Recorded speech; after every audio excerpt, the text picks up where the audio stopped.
मोहतरम ख़वातीन व हज़रात, बहुत ही मुअज़्ज़ज़ मेहमानान गिरामी,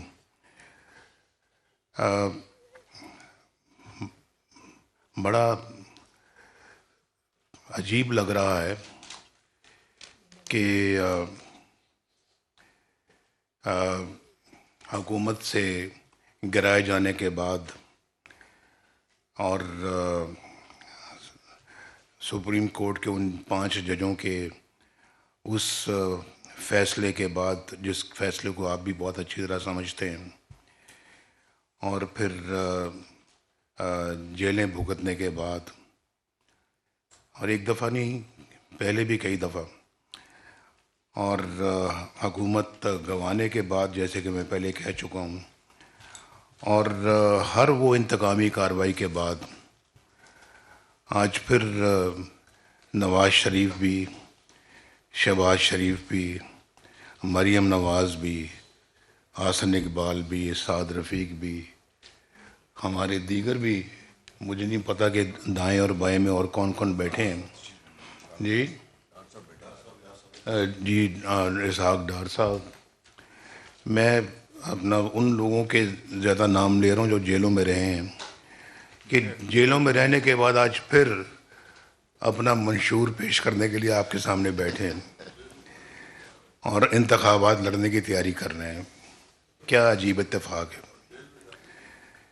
क्या अजीब इत्तेफाक है। और समझ कभी कभी सोचता हूँ, भाई कुछ गलती का तो पता लगना चाहिए कि गलती हुई कहाँ, और इस तरह से आनन फानन छुट्टी करा देना, हुकूमत से निकाल देना, किस लिए, क्यों। अब मैं उस पर कोई किसी से गिला शिकवा नहीं करना चाहता, मैं कोई शिकायत लगाने के मूड में आज नहीं आया, मैं तो मुस्तकबिल की बात करने आया था। और ये मेरे पास चंद सफ़े थे जो मैं पढ़ना चाहता था, लेकिन आसन इकबाल साहब ने भी ज़ुबानी तकरीर की, फिर मोहतरम इरफान सदीकी साहब ने ज़ुबानी तकरीर की, जनाब सदर ने भी ज़ुबानी तकरीर की, तो फिर मेरा पढ़ना जो है वो कोई मकसद नहीं रखता था। मैंने कहा मैं भी जो कुछ बोल सकता हूँ ज़ुबानी बोलूँ। पता नहीं आपको मेरी बातें अच्छी लगेंगी या नहीं लगेंगी, बहरहाल मैं ज़ुबानी बोलने की कोशिश करता हूँ। तो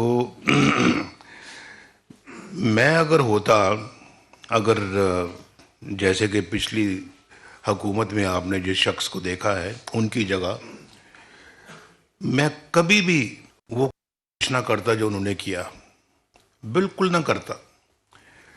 इसकी एक मिसाल मौजूद है। उससे पहले पीपल्स पार्टी की गवर्नमेंट भी थी एक दफ़ा, 2008 से लेके 2013 तक। हमारे बड़े इश्यूज थे उनके साथ, जजों की बहाली का इशू था और कई इम्पोर्टेंट इशू थे जिस पे हमने दस्तखत किए थे। उसमें से एक और भी बड़ा इम्पोर्टेंट इशू था, वो चार्टर ऑफ डेमोक्रेसी था, जिस पे हमने सब ने दस्तखत किए, उस शख्स ने भी जिसने जो पिछली 2000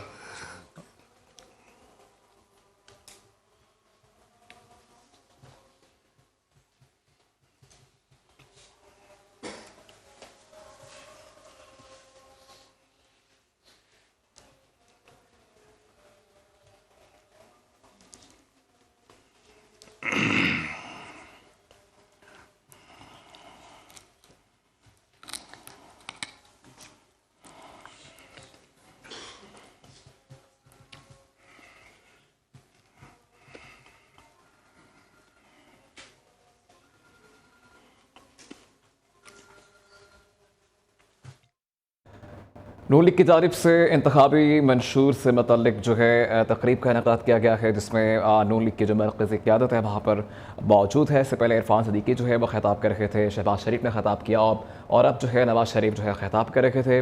और इस जो तकरीब को जो नाम दिया गया है, इस मंशूर को पाकिस्तान को नवाज़ दो के स्लोगन से इस मंशूर का नाम रखा गया है। और अब से कुछ देर बाद जो है कायद नून लीग नवाज़ शरीफ जो है बाकायदा तौर पर मंशूर पेश करेंगे। और इससे पहले जो है शहबाज शरीफ जो है वो ख़िताब कर रहे थे, और उनकी जानिब से यही कहा जा रहा था कि लाहौर और पेशावर में अस्पतालों को तबाह किया गया, तालीमी मैदानों को तबाह किया गया, और अब जो है नून लीग जो है इस चीज़ को टेक ओवर करेगी और चीज़ें बेहतरी की तरफ जाएंगी। ज़राअत से मतलब उनकी जानिब से जो है बात की जा रही थी कि आसान इकसात पर जो है वो कर्जे दिए जाएंगे सूद से पाक किसानों को। अपनी ये इसमें सब पॉइंट्स हैं जो मंशूर में मौजूद हैं, लेकिन चूँकि आप इंशाअल्लाह वक्त निकाल के, मुझे उम्मीद है। अच्छा जी, अंकल खुदा हाफिज़ जी। सॉरी जी, मेरे एबटाबाद में जलसा है तो आई हैव टू लीव।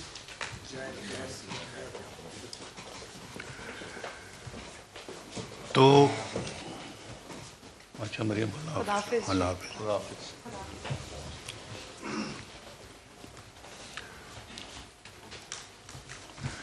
तो मैं अर्ज़ ये कर रहा था कि इसमें मंशूर मौजूद है लेकिन आप पढ़ने लिखने वाले लोग हैं, मुझे उम्मीद है कि आप मंशूर पढ़ेंगे। मंशूर माशाल्लाह बड़ी मेहनत से तैयार हुआ है, जिसके लिए मैं मोहतरम इरफान सदीकी साहब को और मरियम औरंगज़ेब को और जिन लोगों ने भी इसमें हिस्सा डाला है, दिल की गहराइयों से मैं उनको मुबारकबाद पेश करता हूँ। और बहुत मेहनत के साथ ये मंशूर बनाया गया है, फिर लिखा गया है और प्रिंट किया गया है। इसको आप ज़रूर पढ़ें और हमारा पूरा इरादा है कि अगर हुकूमत में आने का अल्लाह ताला ने हमें मौका दिया तो इस पे अमल पूरी तरह से करेंगे इंशाअल्लाह। तो मैं थोड़ा सा मंशूर से हट के कुछ बातें करूँगा, 2-4 बातें, ये लंबी तकरीर का इरादा नहीं है मेरा। तो मैं मिसाल दे रहा था कि उससे पहले एक मिसाल ये थी कि 2008 से लेके 2013 तक पीपल्स पार्टी की गवर्नमेंट थी। बड़े हमारे उनके साथ मामलात थे। चार्टर डेमोक्रेसी की बात कर चुका हूँ, जजों की बहाली की बात कर चुका हूँ। वादा करने के बावजूद उन्होंने उसको पूरा नहीं किया, जब तक कि हमें लॉन्ग मार्च करना पड़ा। आपको याद होगा कि लॉन्ग मार्च जैसे ही गुजरांवाला पहुंचा तो बहाली की जो खबर आ गई। शहबाज साहब की गवर्नमेंट जो है ना, वो उस वक्त उन्होंने तोड़ दी थी। यहाँ गवर्नर रूल लगा हुआ था। वहाँ पहुँचा तो जब हमने कहा, अब उस वक्त एतजाज़ हसन साहब भी मेरे साथ जा रहे थे, तो हमने बामी तौर पे तय किया कि हम लाहौर वापस चलते हैं, क्योंकि जिस मकसद के लिए आए थे वो तो गुजरांवाला पहुँच के पूरा हो गया। जज बहाल हो गए। लोगों ने मुझे कहा जी कि आप लॉन्ग मार्च को लेके जाएं इस्लामाबाद। मैंने कहा क्यों? कि शहबाज साहब की गवर्नमेंट नहीं आपने बहाल करवानी। मैंने कहा वो तो मेरा मकसद नहीं था यहाँ लॉन्ग मार्च का, वो तो अपना एक अलग इशू है, उसके लिए हम अपनी जद्दोजहद करेंगे। और लेकिन हम अपना उसके लिए इस्लामाबाद हम नहीं जाएंगे, लॉन्ग मार्च की शक्ल में हम वहाँ नहीं जाएंगे। असूल था, हमने अपने असूल पे हमने अमल किया। चार्टर ऑफ डेमोक्रेसी की बहुत खिलाफ वर्जियाँ हो रही थी, हमने उसको भी बर्दाश्त किया।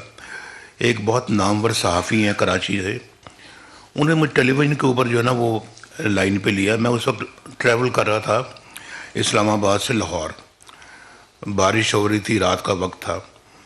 मुझे कहने लगे जी कि आप अब इस हुकूमत के ख़िलाफ़ कब लॉन्ग मार्च करेंगे? इस हुकूमत ने तो पाकिस्तान का बहुत बुरा हाल कर दिया, तो कब लॉन्ग मार्च करेंगे, कब इसको ख़त्म करेंगे? मैंने कहा मैं अपोजिशन लीडर हूँ, मैंने कभी नहीं कहा कि मैं इस हुकूमत को ख़त्म करने के लिए लॉन्ग मार्च करूँगा, तो मैं क्यों लॉन्ग मार्च करूँ? मेरे मंशूर में नहीं है इस तरह लॉन्ग मार्च करके हुकूमतों को ख़त्म करना। और आप जानते हैं हमने पूरा मौका दिया, वक्त दिया, हुकूमत ने अपनी मुद्दत मुकम्मल की। जब मुकम्मल की तो मैं गया मोहतरम जरदारी साहब के पास, सदर थे पाकिस्तान के। मैंने कहा आप अभी आपके 6 महीने और हैं, आप हमारे सदर हैं जरदारी साहब, हम इलेक्शन हो गए, हम जीत गए हैं, तो मैं जनाब आप सदर हैं, हम आपकी उसी तरह से इज़्ज़त करेंगे जैसे एक हेड ऑफ द स्टेट की इज़्ज़त की जाती है। हमने एक अच्छी रवायत डाली और फिर आप जानते हैं जी कि हमने उस हुकूमत में मिलकर इमरान खान साहब के धरनों का मुकाबला किया। पार्लियामेंट यकजान होके उसके ख़िलाफ़ खड़ी हो गई। अब मुझे बताएं कि ये कहाँ की डेमोक्रेसी और कहाँ की सियासत है? उधर से हुकूमत एक मैंडेट लेके आती है तो उधर से आप उसके ख़िलाफ़ धरने शुरू कर दें और आप ये ज़ुबान इस्तेमाल करें कि वज़ीर-ए-आज़म को हम वज़ीर-ए-आज़म हाउस से उस गर्दन में रस्सा डाल के खींच कर लेके आएंगे। और कहाँ लिखा हुआ था कि आप मोहतरम किबला हजूर तारुल कादरी साहब के साथ आप अपना जो है ना वो करेंगे, जो है वो क्या कहते हैं उसको, इश्तराक करेंगे, गठजोड़ करेंगे, इश्तराक करेंगे और उनके साथ आप अपना जो है वो लॉन्ग मार्च करेंगे। क्या वास्ता तारुल कादरी साहब का पाकिस्तान के साथ? वो कौन है पाकिस्तान की सियासत के? उनके साथ आप गठजोड़ कर रहे हैं और भी अफराद और अनासर बीच में मिले हुए थे। अभी गवर्नमेंट बनती है, इलेक्शन होते हैं, आप 35 फंक्शनों की बात करते हैं। वो सुप्रीम कोर्ट के चीफ जस्टिस जो कि बेहतरीन चीफ जस्टिस थे, मैं दिल से उनकी बहुत इज्जत करता हूँ, उन्होंने नासिरुल मुल्क, और उन्होंने ये फैसला सुनाया कि कोई 35 फंक्शन वाली काम बात नहीं है, कुछ नहीं है, सब इलेक्शन फेयर हुए हैं। और मैं जा रहा हूँ भाई आपके पास वहाँ पे बनी गाला में, बतौर वज़ीर आज़म बनी गाला जा रहा हूँ आपके साथ, आपके घर में जा रहा हूँ। मैं ये भी कह सकता हूँ कि मैं नहीं आता, आप आएँ।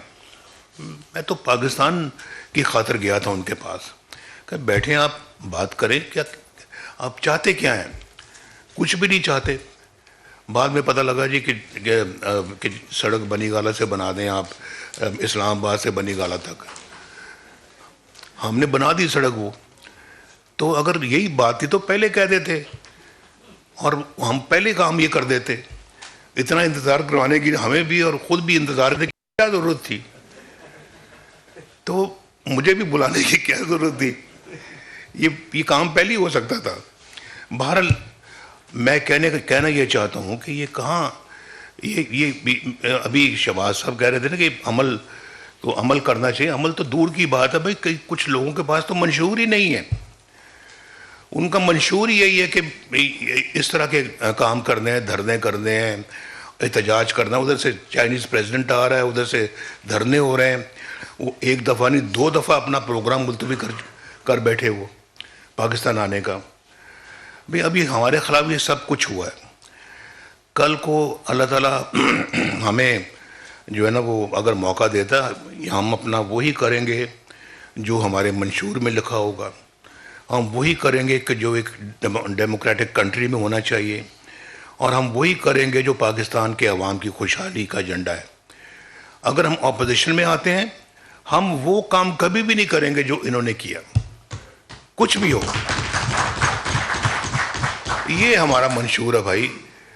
और मंशूर में मैं आपको ये भी बता दूं, मैं आपको एक बात बताना चाहता हूं कि मौलाना फजल रहमान साहब मेरे पास आए 2013 में के फ़ौरन बाद कि नवाज शरीफ साहब, हम इस वक्त KPK में अपनी गवर्नमेंट बना सकते हैं, आप और हम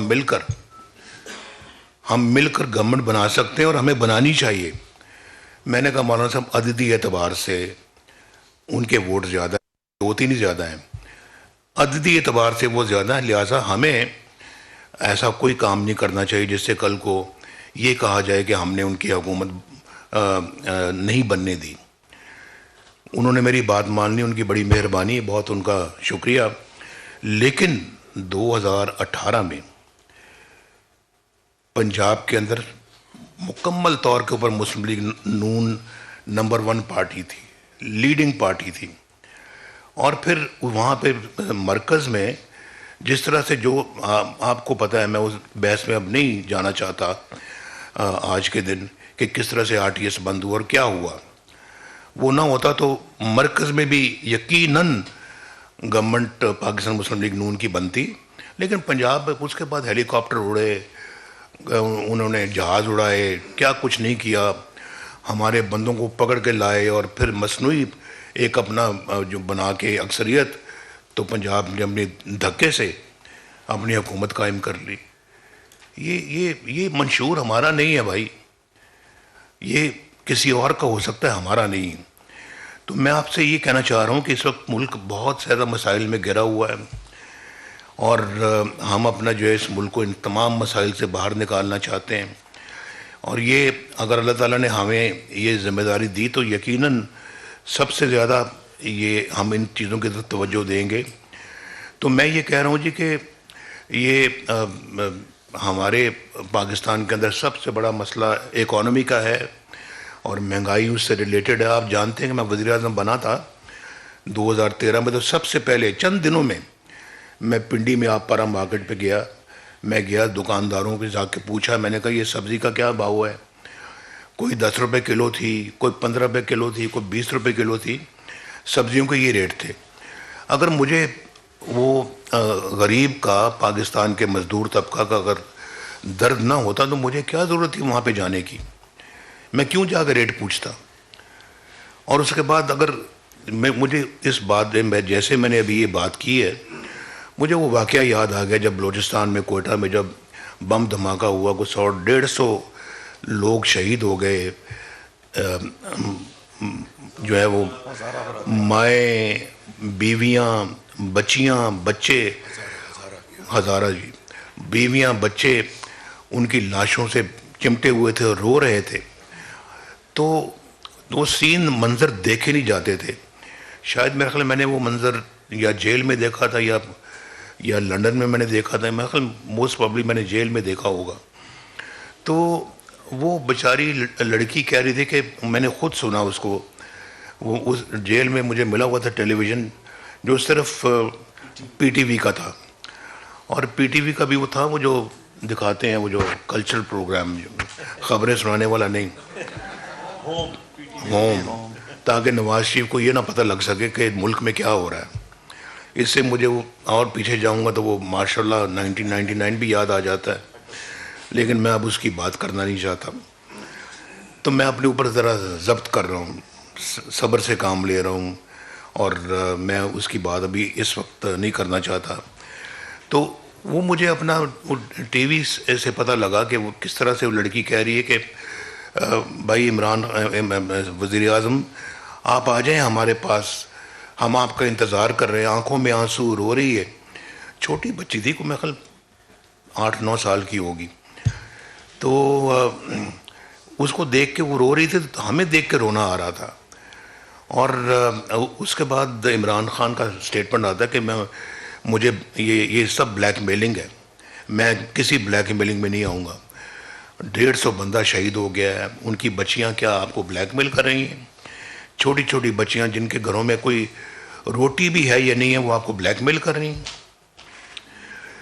ये दिल जिस सियासतदान के सीने में होगा, उसको पाकिस्तान और पाकिस्तान के अवाम की तरक्की से क्या गरज है? तो हमने तो भाई ये काम आज से नहीं किया, हम तो 1990 से शुरू हुए हैं। और 1990 से जिस अंदाज में हमने ये काम शुरू किया था, अगर हमें बग़ैर इंटरप्शन के काम करने दिया जाता, ये आज मुल्क की शक्ल कुछ और होती। ये मुल्क तो दुनिया के अंदर एक बेहतरीन मुकाम हासिल कर चुका होता। दुख मुझे इस बात का कि हम बहुत पीछे रह गए हैं। और आज 2013 में लोग मुझे कहते थे कि आप खुश नज़र नहीं आते, वज़ीर आज़म तो आप बन गए हैं। हमें खुश, मैं मीडिया पे ये मैंने बातें सुनी हुई हैं कि नवाज शरीफ के चेहरे पे कोई हंसी नहीं आ रही, कोई मुस्कुराहट नहीं है। भाई लोग अगर तंग हैं बिजली से, 18-18 घंटे की लोड शेडिंग है, पाकिस्तान के अंदर हालात, इकनॉमिक हालात ठीक नहीं है, मुल्क जो है ना वो डिफ़ॉल्ट के धाने पे खड़ा है। और हम अपना फाटफ ले लें, फाटफ के अंदर हम ग्रे में थे और ब्लैक लिस्ट होने का हमें ख़दशा था, जिसको कि हम बाद में वाइट पे लेके आए हैं, हम लेके आए अल्लाह के फजल से। तो ऐसे में कौन सा वज़ीर आज़म है जो मुस्कराएगा और हंसेगा? ज़रा मुझे बताएं आप। तो मैं कहता नहीं था, लेकिन समझने वालों को समझना चाहिए था कि मेरी चेहरे पे अगर हंसी नहीं है तो उसकी कोई वजूहात है, मुस्कुराहट नहीं है तो कोई वजूहात हैं। लेकिन 2017 में मेरे चेहरे पे मुस्कुराहट, क्योंकि अल्लाह के फजल करम से लोड शेडिंग भी ख़त्म हो गई थी, बिजली भी आ गई थी और सस्ती बिजली आ गई थी, पाकिस्तान के लोगों को रोज़गार मिल रहा था, डॉलर 104 पे था और 4 साल नहीं हिला। मैं अपनी हुकूमत को गिनता हूँ 2013 से लेके 2017 तक, उसके बाद से मेरी हुकूमत नहीं थी। और शहबाज साहब ने आके भी संभाला है। मुझे शहबाज साहब को मालूम है, ये ख्वाजा साद रफ़ीक को मालूम, डार साहब को मालूम है, आसन इकबाल को मालूम है, जितने भी परवेज़ रशीद साहब को मालूम है, ये सब बैठे हुए थे लंदन में। मैंने कहा शहबाज साहब गवर्नमेंट ना लो, और अगर ले लिए तो खत छोड़ दो, बैठे हैं सब। लेकिन ऐसे हालात पैदा हो गए, उनसे अल्टीमेटम दे दिया। मैंने कहा भाई अल्टीमेटमों के सामने तो हम सर नहीं झुकाते, मैं तो नहीं झुकाऊंगा, ना आपने झुकाना है। शहबाज साहब की तकरीर तैयार थी, रात को इन्होंने स्टेप डाउन करना था और बिल्कुल तैयार, 4 घंटे रह गए थे, अल्टीमेटम आ गया। मैंने खुद कहा इनको अब नहीं छोड़ना आपने, अब रहें आप, मुकाबला करें। तो मुल्क वैसे डिफ़ॉल्ट की सिचुएशन पे आ गया। तो मैंने कहा कुछ भी हो, अब हम अपना जो है ना वो नहीं करेंगे, अब इसको पहले अल्टीमेटम की कीमत का पता लग जाए, उसके बाद फिर हम अपना अगला काम करेंगे। वो फिर अल्टीमेटम करते करते फिर आपको पता है और बड़े मसाइल आ गए। लेकिन शाबाश शहबाज शरीफ साहब के ऊपर, इनकी टीम के ऊपर, जिन्होंने बड़ी जान फशानी के साथ पाकिस्तान को डिफ़ॉल्ट होने से बचाया और पाकिस्तान को उन हालात में पाकिस्तान को खड़ा किया। लेकिन उसकी प्राइस है जो हमने पे की है, प्राइस। और मैं वो हमारा पॉलिटिकल कैपिटल बर्न किया अपना, हमने अपने हाथों से उसको जलाया। लेकिन मुल्क के लिए, अपने लिए नहीं। हमें पता था ये मसाइल आएंगे, आए हैं मसाइल वो, लेकिन ये मुल्क का मामला था, हमें करना पड़ा और हमने किया। और आइंदा भी खुदा ना खास्ता, अल्लाह ना करे कोई ऐसा वक्त आया तो फिर भी करेंगे। ये जेलें वेलें जलावतनियाँ काटने के बावजूद करेंगे, मुल्क के लिए करेंगे, खड़े रहेंगे मुल्क के लिए। मैं बिल्कुल आपको सच कह रहा हूँ, दिल की बात कर रहा हूँ। और फिर देखें आपने इस मुल्क के अंदर बनाया किसी ने क्या है? कोई आज पूछे तो सही बाबा, आप पूछें। बड़ी हुकूमतें आई हैं, इसकी भी हुकूमत आई है। मैं तो चलें अभी पिछली हुकूमतों को आप बाद में पूछ लेना, इसको आज पूछें कि तुमने अपने 4 सालों में किया क्या है। एक मंसूबा बता दो यार, एक मंसूबा, उस पर उंगली रखो, ये हमारा मंसूबा है। क्या मंसूबा? आपने महंगाई करके गरीब की कमर तोड़ दी, बिजली आपने महंगी कर दी। मेरे ज़माने में तो कोई महंगाई नहीं थी, जब 2017 में कोई महंगाई नहीं थी। महंगाई बाद में हुई है, इनके 4 सालों में हुई है। ये सबको समझना चाहिए, इस बात को समझना चाहिए। मैं कल किसानों को भी कह रहा था, मैंने कहा मेरे ज़माने में जो 2,500 रुपये थी अपना खाद, ये 1,400 रुपये खाद थी, 2,500 रुपये DAP थी, और ट्रैक्टर 9 लाख रुपए का था, 9 लाख रुपए का। आज 38 लाख रुपए का है। पहले तो आप छोटी सुजुकी गाड़ी भी खरीद लेते थे, होंडा भी खरीद लेते थे, ये टोयोटा भी खरीद लेते थे। आज कितने लोग खरीद सकते हैं आज होंडा और ये टोयोटा और दूसरी गाड़ियाँ? कोई, बड़े कम रह गए हैं। जो मेरे ज़माने में 20-20 लाख रुपए की जो गाड़ियाँ थी, आज 1-1 करोड़ के करीब पहुँच गई हैं। गरीब आदमी, मैं देख रहा होता हूँ, कई बेचारे मोटरसाइकिल पे जा रहे होते हैं, आगे भी एक बच्चा बैठा होता है, बंदा गाड़ी मोटरसाइकिल चला रहा होता है, उसके बाद उसके पीछे उसकी बेगम होती है, बेगम के पीछे 2 बच्चे बैठे होते हैं, बीच में एक आध और भी होता है। भाई लोग कहते हैं ये क्या, कई लोग कहते हैं इन्होंने क्या पूरा खानदान बैठाया हुआ है, क्या ज़रूरत है इनको ऐसा करने की? भाई मजबूरी भी है, वो बेचारे, उन्हें कहीं जाना होता तो रिक्शा महंगा है, टैक्सी महंगी है, दूसरी सवारियां महंगी हैं, तो वो नहीं पे कर सकते। किसी से ज़रूरी जाना पड़ता है तो बच्चों को साथ, छोटे बच्चे तो साथ लेकर जाना पड़ता है, और कोई सवारी नहीं है।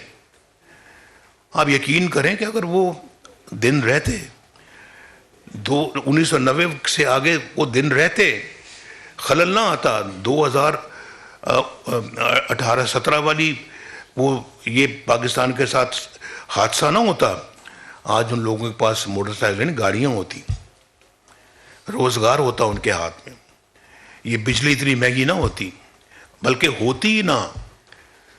हमारे ज़माने में तो कोई बिजली की शिकायत नहीं थी, 2017 में कोई शिकायत नहीं थी, लोग खुश थे कि फैक्ट्रियाँ भी चल पड़ी हैं, घरों में भी बिजली आ रही है, चूल्हे भी जल रहे हैं, खाना भी पक रहा है, सब कुछ ठीक है।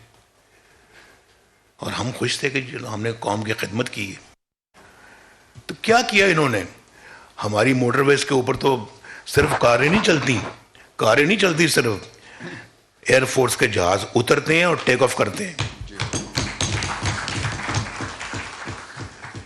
ऐसे ही इन्होंने रौला डाला हुआ है, बेकार का, लोगों को बेवकूफ़ बनाया हुआ है, और चंद लोग हमारे बेवकूफ़ भी बन जाते हैं आसानी के साथ। और सबसे ज़्यादा आसानी के साथ हमारे चंद लोग, मैं सबकी बात नहीं करता, खैबर पख्तूनख्वा के बनते हैं।